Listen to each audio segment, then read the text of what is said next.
राष्ट्रवादीच्या नेत्यांची मीटिंग होती, मी तिथे एकटीच भाजपची होते. सगळ्यांचा परिचय झाला. कधी कधी नाही का आपण एक 10 माणसात बसतो, एक माणूस आपल्याला आवडून जातो. आवडून गेला माणूस आम्हाला, चांगला माणूस आहे म्हणलं, हे उद्योगपती आहे, यशस्वी आहे, पैशाची लालच नाही, कॉन्ट्रॅक्टरशिप मध्ये इंटरेस्ट नाही, माणूस चांगला दिसला राष्ट्रवादीत. तेवढ्या माणसात मी म्हणलं अरे बाबा हे तर चांगला माणूस आहे, सोन्यासारखा माणूस आहे. आता मी जोरी आहे, मला सोन्याची परख आहे. मी कोळशाच्या खाणीतून हिरे काढावे लागतात आणि मला असं वाटतं माणसाच्या या खाणीतून हिरे शोधावे लागतात. एक चांगला माणूस भेटला. मग निवडणूक लागली. माझी पडल्यानंतर माझ्यासाठी रडणाऱ्या माणसांमध्ये ते होते. निवडणूक ज्या मोठे मोठे नेते त्यांच्या स्वतःच्या गावात सुद्धा मला यश देऊ शकले नाही. त्यांचे स्वतःचं गाव आहे ना रे, तरी पण मायनस. मग मी राग नाही धरला. शपथ वैद्यनाथाच्या दारात खोटं नाही बोलत. मला कोणाचाही राग नाही. माझं काम सगळ्यांनी केलं, पण परिस्थितीत त्यांचं सामर्थ्य कमी ठरलं. ते एवढ्या सामर्थ्यवान नाही आहेत की मतं अशा परिस्थितीत ट्रान्सफर करू शकतील. ते सामर्थ्य आमच्यामध्ये आहे, मुंडे साहेबांच्या पुण्याने. मला त्यांचा रागच नाही आला, कधीच नाही आला. मी कुणावर रागवले नाही. मला पराभवाचा राग आला नाही, मला वाईट वाटलं नाही. वाईट वाटलं जेव्हा आत्महत्या केल्या त्या लेकरांनी की पंकजाताई हारल्या, तेव्हा जीवाला एवढं लागलं की मला आता हारायचंच नाही, ह्याच्या पुढे आता मरायचं पण हारायचं नाही असं मी ठरवलं. नाही, कारण मी हारले तर लोक मरतात. एवढं प्रेम, मरू नका, पण त्याच्याबद्दलही थँक्यूच, खूप थँक्यू. किती बळ आलं हारलेल्या मनाला. मी काही घरात बसले नाही, लाचार झाले नाही, काही नाही. मी म्हणलं, पक्षाने मला सांगितलं पंकजा विधानसभा में तुम्हें घूमना होगा. दिल्लीच्या नेत्यांनी सांगितलं, मला संघाच्या लोकांनी सांगितलं पंकजा ताई विधानसभेत सगळीकडे फिरावं लागेल. मी पडलो जरी, माझा मतदारसंघ हारला, माझ्या सख्या बहिणीचं जरी तिकीट काढून मला दिलं, ते सगळं बाजूला ठेवलं आणि गोपीनाथ मुंडेंचा पक्ष आहे हा सत्ते बाहेर जाता कामा नाही. हा प्रहोनीनी गावोगावी फिरले, कष्ट केलं, पूर्ण राज्यात प्रचार केला. मला जेवढ्या जागा दिल्या होत्या अंदाजा की इकडे तुम्हाला लक्ष द्यायच्या, त्यात फक्त बीड थोडक्यात हरली, बाकी सगळ्या ठिकाणी आपल्याला विजय मिळाला. आणि मला त्याचं काही वाटलं नाही की लोकसभेचा पराभव त्याच्यात गेला. मला काय माहित होतं मला मिळेल, आमदारकी मिळाली, बक्षीस दिलं. पक्षाने माझी खूप परीक्षा पाहिली, पण या परीक्षेमध्ये मला बक्षीस नाही, मला पारितोषिक दिलं. मला मेरिटचा विद्यार्थी म्हणून स्टॅम्प केला. नुसते एकमेव विधान परिषदची आमदार आहे जे मंत्रिमंडळात आज आहे, हे माझ्यासाठी खूप मोठं मोलाचं काम. मी कुणाला हे म्हणलं तर खोटंही वाटेल लोकांना की मला ह्या गोष्टींचा लोभ नाही आहे. मंत्रीपद हे तुमच्या कामासाठी मला पाहिजे, माझ्यासाठी नाही.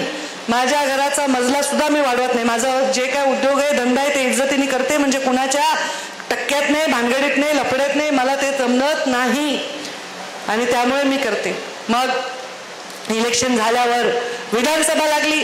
विधानसभेमध्ये पक्षाने काही निर्णय घेतले आणि आमचे तेव्हा आमदार, आमचं चांगलं 10 वर्ष चांगला संसार होता लक्ष्मण अण्णांचा, काही आमचं भांडण नव्हतं. आणि त्यांनी त्या आरक्षणाच्या परिस्थितीमध्ये वेगळ्या भूमिका घेतल्यामुळे बादलाबदल झाली. मग ह्या सगळ्यांनी विधानसभेमध्ये वेगळ्या वेगळ्या निवडणुका लढल्या. तात्या मला भेटले. तात्या मी काय म्हणले, मी युतीचा धर्म पाळणार. तात्या तुम्हाला आशीर्वाद, तुम्हाला प्रेम, तुम्हाला शुभेच्छा, मी युतीचा धर्म पाळणार. ते आमचे पण उभे होते, त्यांनाही म्हणलं मी युतीचा, मी कुणालाही उभं केलं नाहीये. दोंडे साहेब म्हणले, बोलले, मी म्हणलं नाही, मी युती धर्म पाळणार. ही परिस्थिती आहे, कारण मी डायरेक्ट काही पक्षाच्या विरोधात करणार नाही, कारण मला आता पक्षाचं सत्ता आणायची, एक आमदार आणायचं आणि त्या बिचाऱ्यांनी पण काही माझ्याकडून चुकीच्या अपेक्षा केल्या नाही.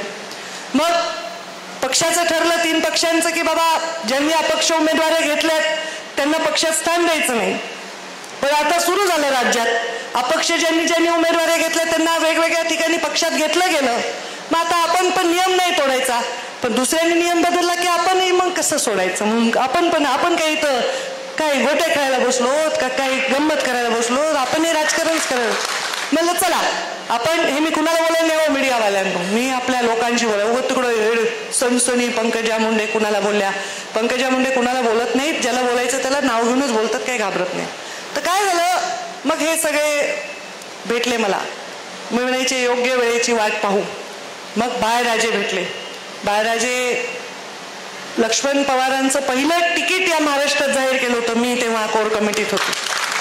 आणि मी त्यांनाही म्हणलं मला कोणाविषयी राग नाही, लोभ नाही, चांगल्या माणसाच्या पाठीमागे मी उभं राहणार आहे.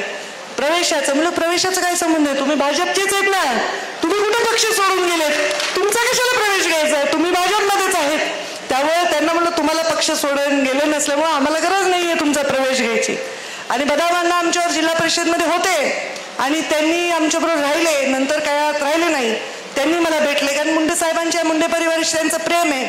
आता अद्भुत आणि अजीब कॉम्बिनेशन करण्यात मी पटाईतच आहे. मागे जिल्हा परिषदमध्ये मी ज्या पद्धतीने केलं होतं, आता मी म्हणलं दोघांचंही माझ्यावर प्रेम आहे, माझंही दोघांवर आहे. बाळराजे तर ऑलरेडी आमचेच आहेत. तर आता बदामराव म्हणले आम्हाला इच्छा आहे तुमच्यावर काम करायची. म्हणलं ठीक आहे. आणि मी दोघांना बोलले बरं का, ह्यांना बोलले त्यांना बोलले, म्हणलं तुम्ही काही असलं तरी पक्षाच्या हिताचा निर्णय घ्या, जसा मी घेते पुढचं पुढे बघू काय ते, कुणाला माहित नसते काय असतं. आता तुम्ही दोघं काम करा.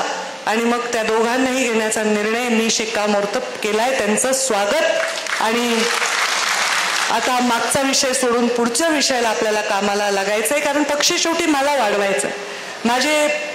माझे 20 जिल्हा परिषद सदस्य, बदामरावांचे 4, माझ्या बरोबर जे आले आष्टीचे 5 प्रवेश केला, म्हणजे आमच्या बरोबर झाले ते 5, त्याच्याबरोबर आमचे शिवसंग्रामचे 4 हे आले ना, आमचे बहादर 4, तर हे सगळे माझ्या बरोबर आले. आता त्यातले 3 गेले, म्हणजे 5 आणि 4 9 आपल्या बरोबर आले. त्यातले काही 3 आता काय गेले का आले बघू पुढे ते काय काय होते ते. आणि त्यामुळे हे सगळं गणित आता बसलं. कारण ही निवडणूक तुमची आहे, माझी असल्यावर मी रिस्क घेईन, पण तुमच्या निवडणुकीत मला रिस्क नाही घ्यायची. मला तुम्हाला विजय द्यायचा आहे. माझ्यासाठी जे काही प्रयत्न करायचे ते करा.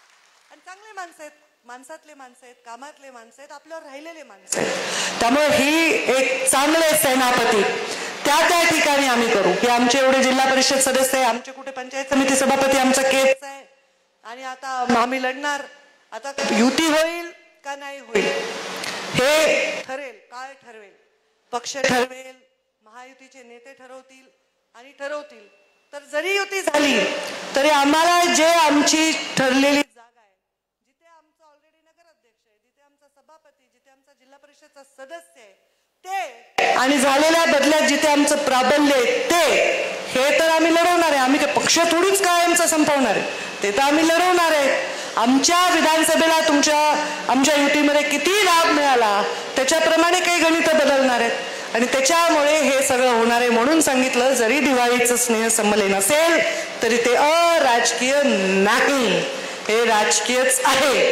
आणि हे सोन्यासारखे माणसं मी निवडले आहेत. त्यामुळं बाळराजन तुमचं तर आधीच आहे, तुम्हीच सगळ्यांचं स्वागत केलं पाहिजे. तुम्ही पक्षात आहे. आबा तुमचं स्वागत आहे आणि रेळमळ तात्या तुमचं स्वागत आहे.